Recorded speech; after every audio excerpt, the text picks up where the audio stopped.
there is a misery. But we have it and lose it, it's more misery.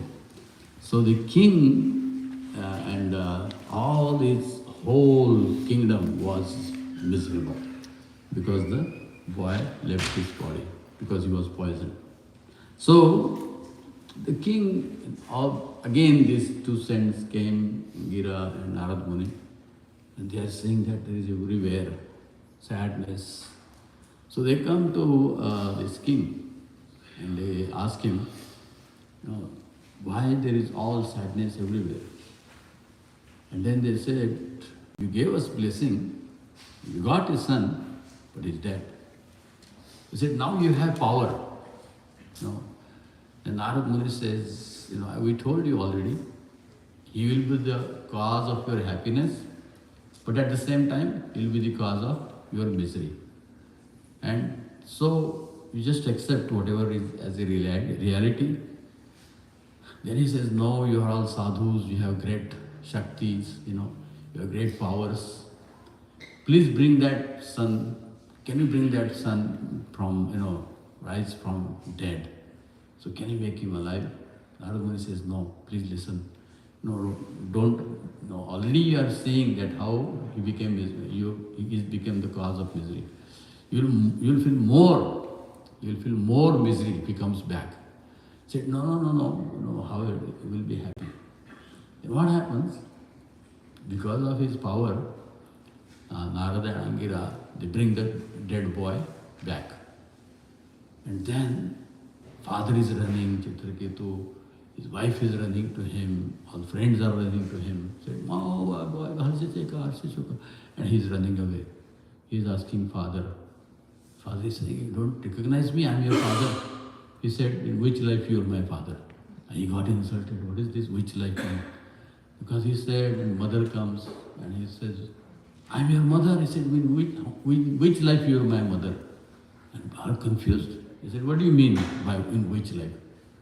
He said, I have taken many births and I had many mothers and fathers in my previous life. So which are you? So they become more miserable. But Chitraketu learns a lesson. He learns the science of soul and he learns the words of Narad Muni. Whatever gives you pleasure gives you misery.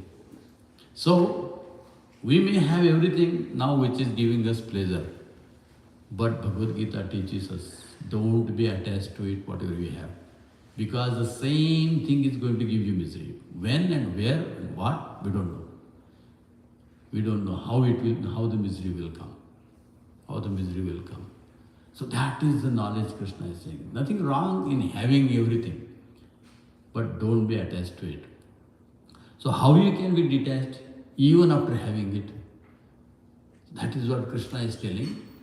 The secret. This is the secret.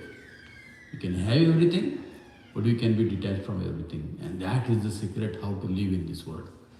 And that is the message of Bhagavad Gita. How to live in this world after having everything, still be detached. How to live like that. So the secret of the secret, which is very famous sloka, the first line comes, the only first line comes 2 times in Bhagavad Gita. Once in the 6th chapter and again in the 18th chapter. The first line is Man manabho mad bhakto madhyachi mam namaskuru mamai vaishi satyam te pratijani priyosame. Krishna says, become my devotee. Become my devotee and offer your obeisances, namaskar to me. I am telling you the truth, because you are very dear to me. Now we are all dear to Krishna. That's why Krishna is telling you the truth. Become my devotee and offer your namaskar to me, offer your obeisances to me. And mamai vaisisi satyam te. I am telling you the truth. That means everyone is cheating us. How is that? Everyone tells us you have this body. Krishna is the only person in the history of the universe. He tells that you are not this body. Everywhere it is repeated in the Quran, in the Bible, and all these scriptures. But the first and the only person to tell us our real identity is Krishna in Bhagavad Gita. And we are not this body, we are spirit soul. So that is the secret. So previous sloka, idam tu te Iti te jnanam akyatam guhyat guhyataram. So there are two guhyas. What is that? Two secrets are there. One secret Krishna has explained, you are not this body, knowledge about soul. The second secret is Krishna is the Supreme Personality of Godhead. These are the two secrets. Now the third secret is revealing Krishna in this verse. Become my devotee. So devotional service is the third secret. So these are the three secrets in Bhagavad Gita. These are the three secrets. If we don't come to the conclusion of these three secrets, we don't understand, we didn't understand Bhagavad Gita. Because this is the central point of all Bhagavad Gita, secret of all the secrets of all the secrets. Soul, Paramatma and devotional service. And that is the reason Krishna is saying that Okshyami te hitam, I have told you for your benefit. So we don't even know what is beneficial in this world and what we should be doing. So that is why Krishna personally comes and he gives this instruction, because nobody is going to give this instruction. So what is the hitam for my benefit? Why Krishna is saying that this is for me? What he has to do with our life? Because he don't see the suffering we are going in the intoxicated stage. Only Krishna can see our suffering. We also cannot see. We take it in on, chalta hai, this is the life. And we ignore it or tolerate it at the most and forget about it. But Krishna says, no, don't ignore, don't tolerate, don't forget. You do, act on it. This is the only life, human life. You can change. And that is the reason I'm telling this Bhagavad Gita. So, we don't even know what are the miseries we are going. We are so intoxicated, it's like the drunkard man, he don't even know. At least in America, somebody drinks, he comes in home in a car or something. But most of you are from India, you have seen a drunkard person is like on the side of the gutter and all the dirty water is going, dogs are coming and passing things on him. And he is also dirty inside and out. And he's fallen on the ground and people are coming and just going, So you can see that intoxicated stage, how bad it is. So one of his friends, going on his scooter or car, he sees that and he just picks him up and puts him in his car and takes him home. So Krishna is exactly doing that to all of us, those who are intoxicated in this world. And in that intoxicated stage, that person didn't even understand what misery is going. He was suffering inside. People can see that he is suffering, but he could not see that. So same way, in intoxicated stage, in whatever we are, we also don't know what are the miseries. So Krishna has to tell what are the miseries. Krishna has to tell, otherwise we don't know. Many people don't know. Sometimes, even after hearing, we still ignore it or we don't take it seriously. So what Krishna says in Bhagavad Gita, his whole word itself is miserable. Krishna says whole word itself is miserable, no matter how you try. You may try and you will go into intoxicant stage more and more. People think they are happy, already they are intoxicated, and people think they are happy, so they are more intoxicated. Because this, Krishna says, there is no way this world is happy. No one can become happy in this world. Actually, the Prabhuji told that I have wrote a book about Tukaram.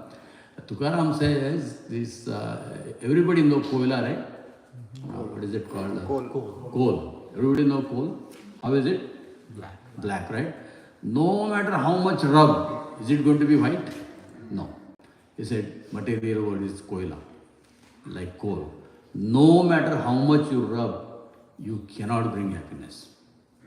Now why we think that we are happy with so many things? Because intoxication.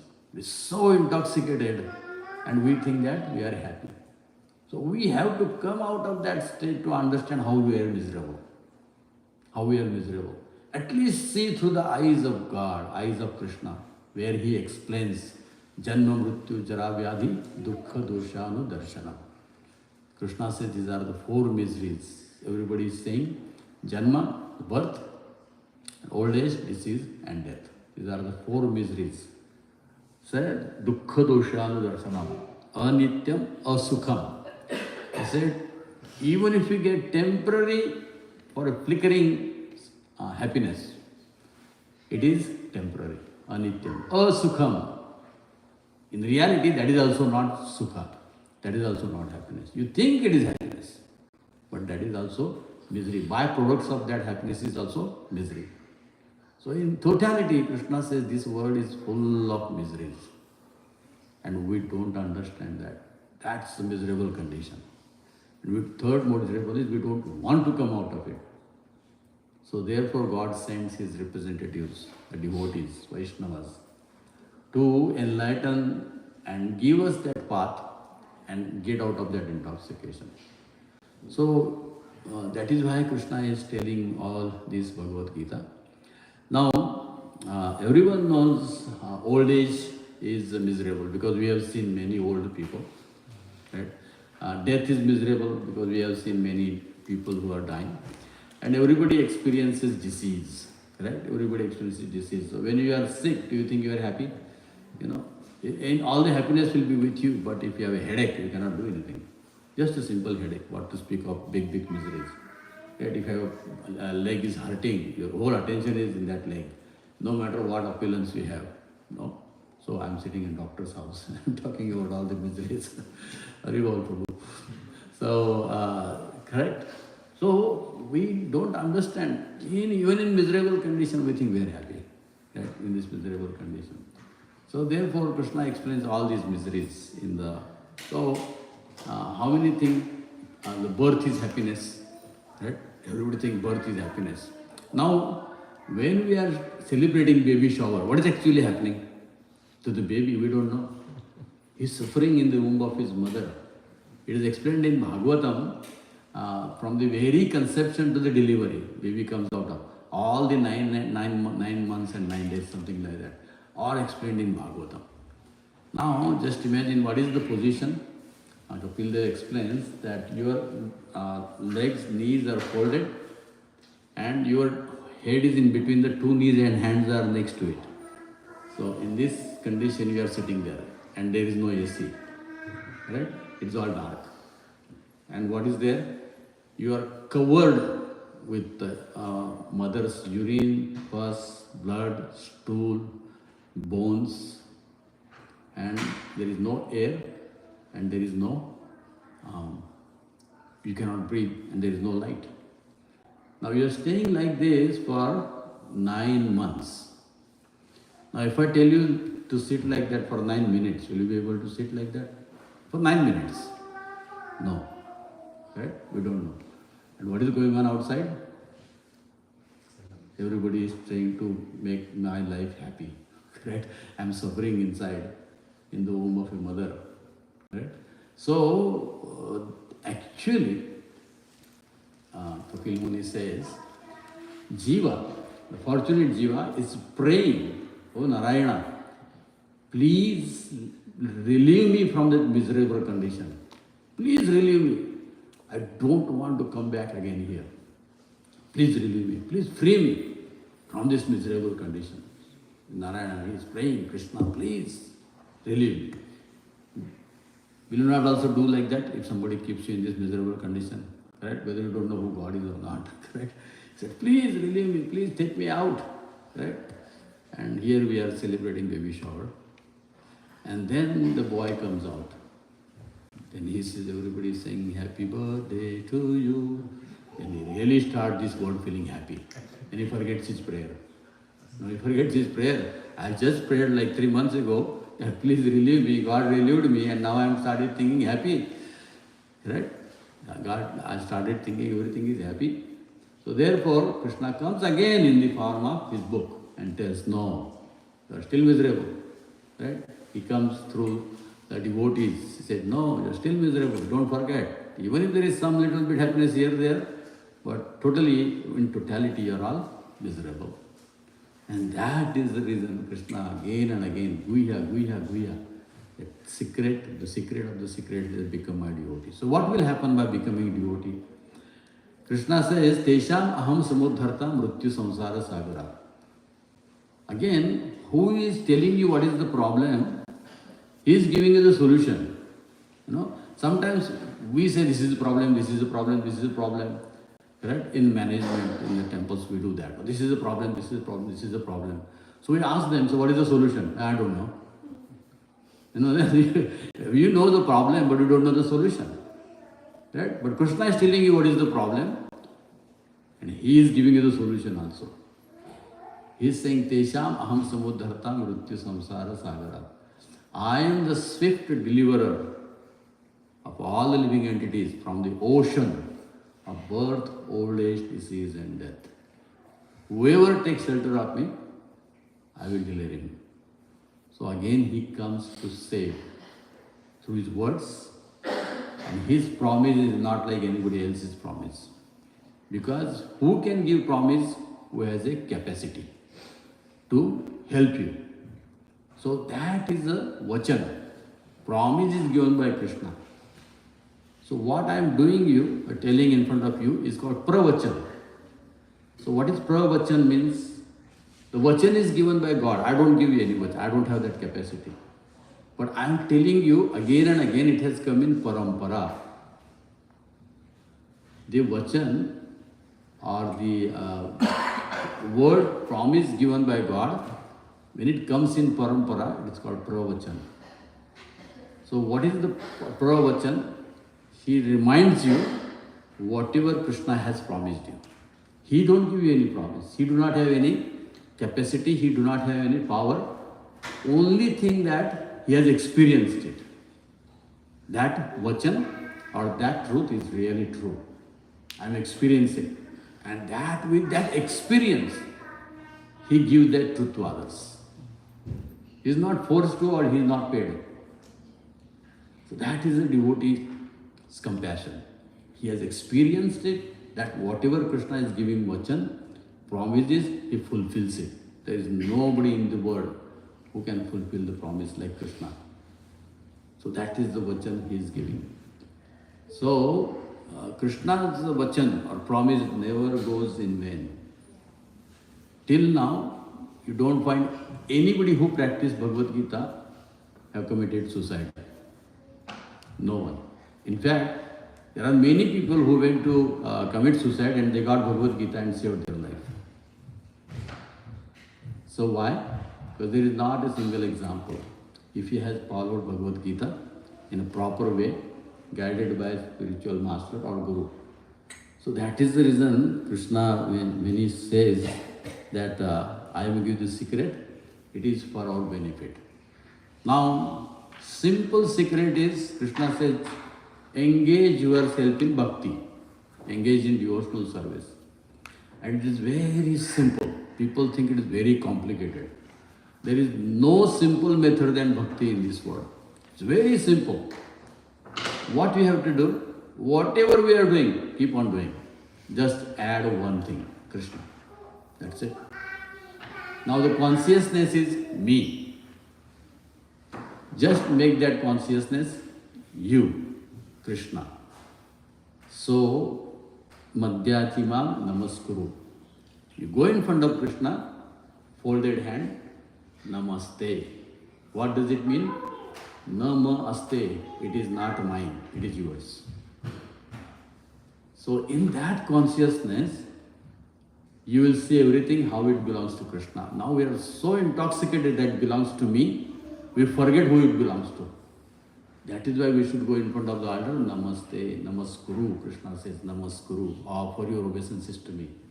Means, admit to Krishna that everything belongs to you.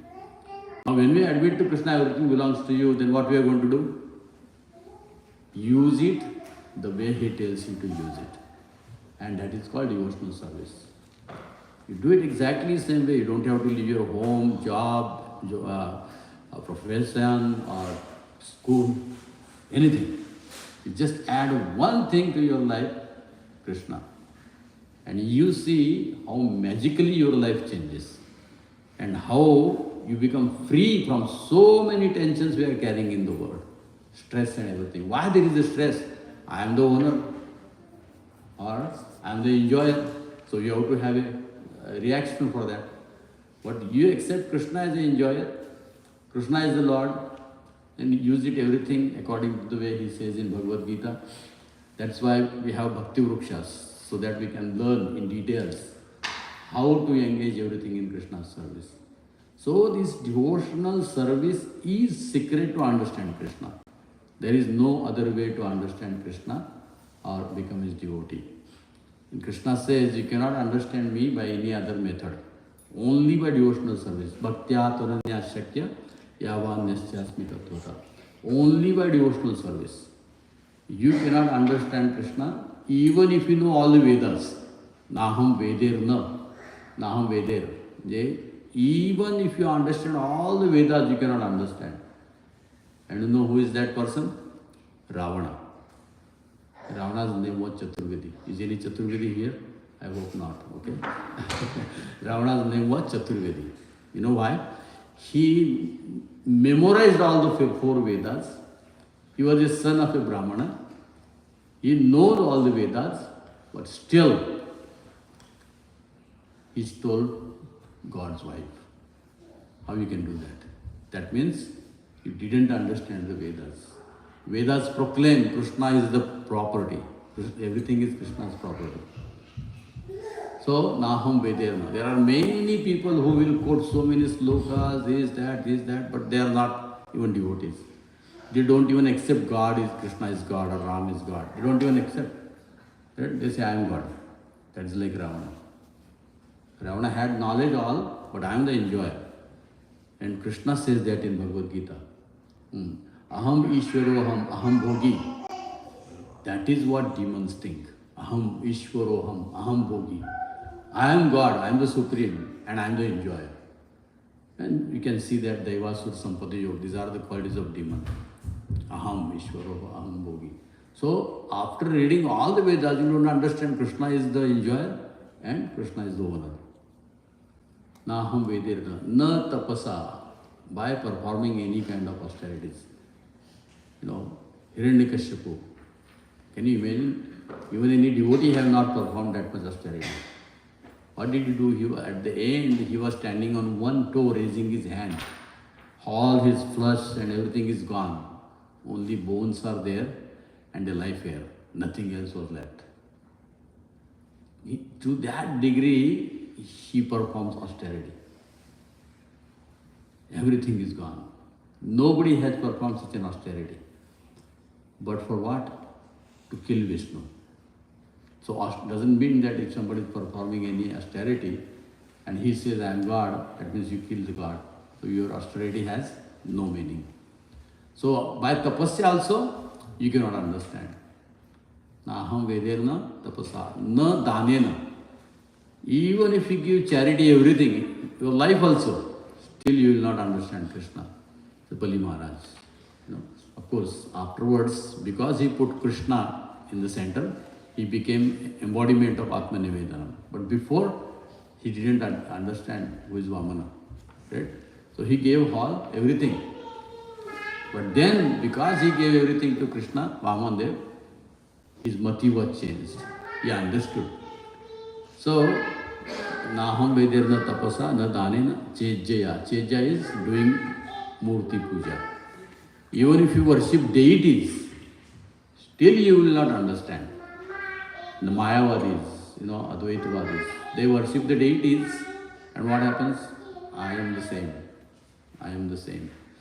One time we were in Pandharpur Wari, and because we were all brahmacharis at that time, and we didn't have anywhere to take prasad.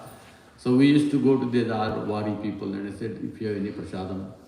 And then we asked him, do you offer it? Who am I going to offer?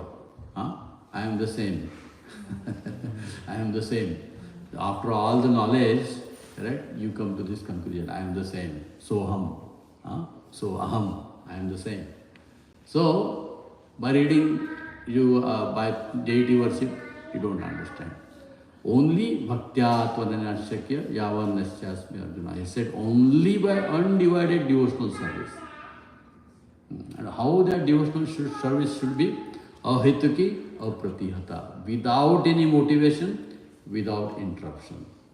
These are the two requirements of bhakti. Ahaituki, no motivation, nothing. You don't want to ask anything. Only thing you ask from God, please tell me what is my hita. Tell me what should I do. In this way you approach God and He gives you Bhagavad Gita. That is ahaituki, apratihata, unceasing. It doesn't stop. Because the nature of soul, nahi kashikshanam api jatu tishtanta karma proti. Every second, soul is active. So, whatever we do every second, and that should be done as a service to Krishna. And that is where the prayer comes. So, chanting Hare Krishna is a simple method of asking Krishna. So that is why it is called Maha Mantra. There are so many bona fide mantras people are chanting, like Sri Ram Jai Ram Jai Jai Ram, Om Namo Bhagavate Vasudevaya, Sri Krishnaya Sharanam Mama, Om Namo Shivaya. These are bona fide mantras. They are explained. But Hare Krishna mantra is different than these mantras. What is the difference? See, these all mantras are glorifying the Lord. Correct? Sri Ram, Ram ki Jai Ho. Om Namo Bhagavate Vasudevaya. I offer my obeisances to Vasudeva. Sri Krishna Sharanam Mama. That I take shelter of Krishna. And Om Namo Shivaya. I offer my obeisances to that pure. So in this way, all these mantras are very good. But that is just a glorification of the Lord. You are just glorifying the Lord. There is no service. You are not asking service. And here in Hare Krishna mantra, you are asking service. Oh Lord, please engage me in your service. Please engage me in your service. Repeatedly you are saying that. So your consciousness changes and you engage in service. Now if you have two sons, one son is just glorifying you and he don't listen to you. Other son is not glorifying you, once in a while listens to you. But he comes and he said, ask you, how can I serve you, Dad? So which son is better? Of course, both are sons. So Krishna, both are sons, correct? He don't reject anybody. Which son you will accept? Who will love more? One who glorifies you and does whatever he wants? Or one who don't glorify, he just asks, how can I serve you? Which one is best? Second one? What do you think? Second one. Which second one? The one who serves you. Yes, correct? Now he's a kid. But he gave a perfect answer. Because if you glorify a father, you're giving me so much, you're giving so much, but I want to do whatever I want. Then, of course, father will love him. He's not going to hate him. But somebody's going, oh, father, what can I do? Same way Krishna is the father of all the living entities. So if you ask him, how can I serve you? Hare Krishna, Krishna Krishna, Hare Hare, Hare Rama, Rama Rama, Hare Hare. Please engage me in your service. We may do mistakes even while we are trying to serve and everything. But still our mood is, please engage me in your service. And that is what secret of Bhagavad Gita, bhakti. And in that mood only you can understand what Krishna is saying. So please take advantage of this secret. Nobody will tell. Only Krishna will tell. Chanting Hare Krishna, that is why it is a secret. And more you chant, more you will come close to Krishna and more you will understand what Krishna has to say in Bhagavad Gita. And that is the reason ISKCON conducts so many Bhakti Vrikshas to give people the knowledge of what Krishna desires through Bhagavad Gita. So I don't know exactly what's time. I'll stop here. Thank you very much for patiently listening. If anybody has any question or any comments. I have. Haribo. The story which you kindly mentioned where the son had both the names, the opposite. Yeah, Arshichoka, Chitraketu. So what was the final take on that story? Chitraketu become renounced. He understands. The boy gives him a knowledge, everything is temporary in this world. So he gives up. He becomes a renounced person. The father becomes the... Yes, Chitraketu. Hare Krishna. Hare Bol. Thank Thank you so much for such a wonderful class. Very, very insightful and loving. Really felt very good. Thank you so much. Yes. Hare Krishna. Yeah, I have two questions. One about when you give example of Bali Maharaj, I felt because he is one of the Mahajana, he's Yes. embodiment of Atmanivedana. Can we still say that? I told immediately, I told you. Atmanivedanam came later. In the beginning, when Vamandev came, he was proud. But Shukracharya did tell him that he's. No, that is also later. But first is Bali Maharaj was proud. You know. Then when Vamandev, he said, give me just 3 feet land. And he said, why you are asking 3 feet? I can give you my whole kingdom. That means he wanted to give dana, thinking that I own everything. That is why. That was his, he wanted to give everything. So he didn't understand till then. Correct?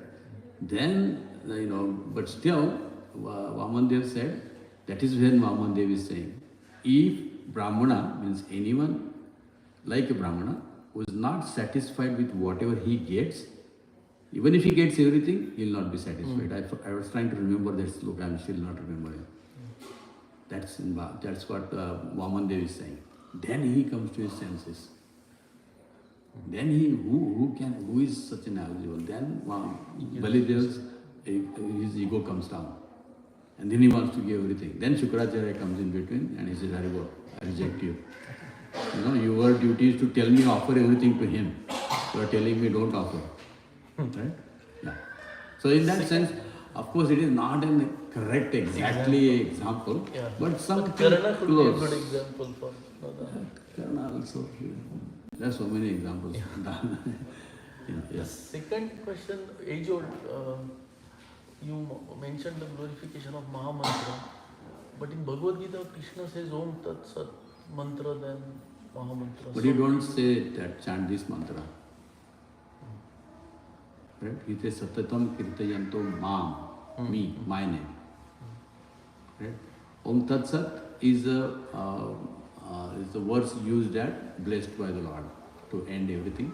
Om Tat Sat, you know, all glory, that is why. Tat Sat, this is Satya, this is all truth. But whatever you write has to be Om Tat Sat, you know. You cannot write everything wrong and say Om Tat Sat. Right? Yeah. And then we take, you know, also there are so many, Krishna says this, Satatam Kirtayanto Mamatanchasya Vrata. But also there is a, why we chant Hare Krishna mantra is because Bhagavatam says, correct? Kirtanadeva Krishnasya Mukta Sangha Paramaya. That is the medicine for Kali Yuga.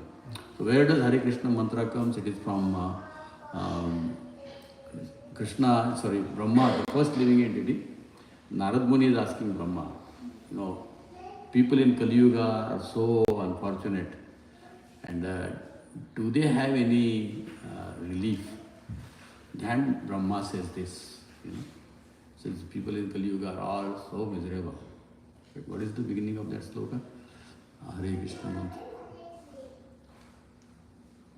How does it begin? Anyone?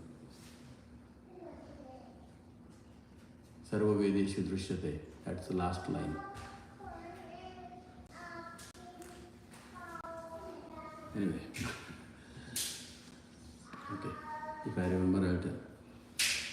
Something about Tukaram. Tukaram. Oh, you want me to talk about Tukaram? A little bit, yeah. Hare Krishna. I told one thing about charcoal. Haribol. Yeah, Tukaram is a great saint from Maharashtra. Is any Maharashtrians here? Oh, Haribol. So we'll be glad. He's a very great saint of Maharashtra. He is born in Dehu. Although he had everything, but he lost everything in 3 years. Everything. It is said that in 16th century, his yearly income was 75 lakh, that means 7.5 million golden coins, not dollars. Golden coins in 16th century. But he lost that, he lost his parents, he lost his wife, he lost his son, everything in 3 years. Now if this happens to me or you, what you will do? You'll blame God, right? Why he took away everything? But he's thanking Krishna. He's thanking. That thank you, you took away everything from me. Now there is no one, only me and you. Nobody is between. And in fact, this is the reality. Right? Just imagine you are on the deathbed. Who is there? Only you and Krishna, nobody else. Even this body cannot help. Right? So you have to understand that when you are in this body and prepare for that last moment. That is why this Bhakti Yoga is given. Right? So Tukaram was like that. He writes his own examples. So his life was like that, dedicated to Vittala. So in short, Hare Krishna. So first thing is we should understand everything in our life happening is Krishna's will. We take it when everything is good. It's very difficult when it is bad. That Krishna as a devotee is somewhat same, whether in good condition, bad condition. He accepts everything as mercy of Krishna. Ultimately what Krishna wants us, don't be attached to this world, just be attached to him. That's the ultimate. That's the ultimate Krishna wants us. We should be attached to Krishna because that is the only relation. It's another Abhanga of Tukaram. Said, Tukamne Majha Jivicha Jivalaga. He's calling Vittala his Jivalaga. In Marathi, Jivalaga means very close friend. Now, what exactly Jivalaga means? Jiva means soul. Laga means one is very close to soul. Who is that? Not even this body. Krishna is very close to soul, Paramatma. He is the closest person ever. Not only one lifetime. Many lifetimes he is close with us. Tukaram Maharaj says he is always with you. Why? Just you turn your face to him and listen. That's why he is there. Jivalaga. Tukamane Maja, Jivicha Jivalaga. So Krishna is a Jivalaga. No, that is why Jivacha Lagat. So one who is very close to you. So we are making so many people close to, but we have forgotten who is really close to us. Paramatma or Krishna. So that's the reason he comes and gives this knowledge and helps you to understand. Right? So Tukaram has written many Abhangas. So, Hare Krishna. Hare Krishna. Any other questions? Prabhuji, actually, Tukaram Maharaj also had said something about the death. There is a verse, right, that he has seen and it's like, do you know it is? I didn't get the first sentence. Tukaram Maharaj actually also had said something about death, that he has seen it and there is a verse about it. That Yes. do you know? Apule marana pahile mea doda. Yeah. That is the word. Yeah. So that means it's a devotee's life. And he don't wait to die. Apule marana. What is for devotees? He is dead. Who is a dead person? Who is not attached to anything. Correct? So in living, don't be attached to anything. So you have seen your death. Why you wait till you die? You just understand everything belongs to Krishna. Then when you die, you are no more in pain. Correct? So that is Vaishnava. He already offers everything. So there is nothing to take away from you. There is nothing to take away. That is what bhakti is. Correct? That is what bhakti is. Right?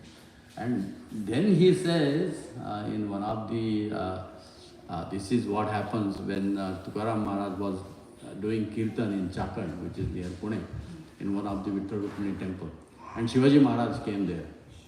And what happened? The Muslim Badshah came to know that Shivaji Maharaj is there in Tukaram's kirtan. So they came and they surrounded the whole fort.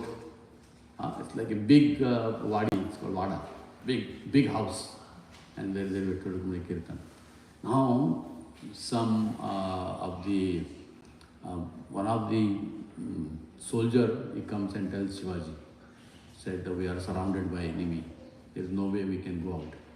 Now Shivaji and that soldier is talking. So Tukaram Maharaj said, what is happening? And Shivaji says, no, nothing happened. But Tukaram said, no, if you are doing something, I see some anxiety on your face. I said, what is happening? He says, this whole, we are doing chanting the name of Krishna here, chanting the name of Krishna, but the temple is surrounded by the enemies and they are with all the weapons and everything. And we are like helpless. So, 100% death. You cannot protect. That's when Tukaram Maharaj prays to Vittala. And that time also he talks about Marana. Says, at that time he said, Ami nahi bhita. He said, I'm not afraid of death. He says, Apule vismarana hetyamha marana. He said, forgetting you is miserable than death. Forgetting you. Now, how many of us have that realization? When we forget Krishna, we are happy, we don't feel any pain. Tukaram Maharaj says, Apule vismarana, that your forgetfulness is marana, techyamha marana. It's like worse than death. Na vajava kshana ekavaya. He said, I don't want to waste even a single moment of my life without thinking of you, without remembering you. That is miserable. I will accept the pain of death, but more miserable is forgetting you. Right? Of course, he is a pure devotee, but that's the standard we have to look for. Hare Krishna. Is that enough, Ananteshwar Prabhu? There was one more question, Prabhu. Last Yes. question, I guess. You got the answer? See, Tukaram Maharaj is so merciful. without answering, everybody gets the answer. No, Prabhuji, she's just hungry. Oh. So I guess, yes, we all are hungry, but today is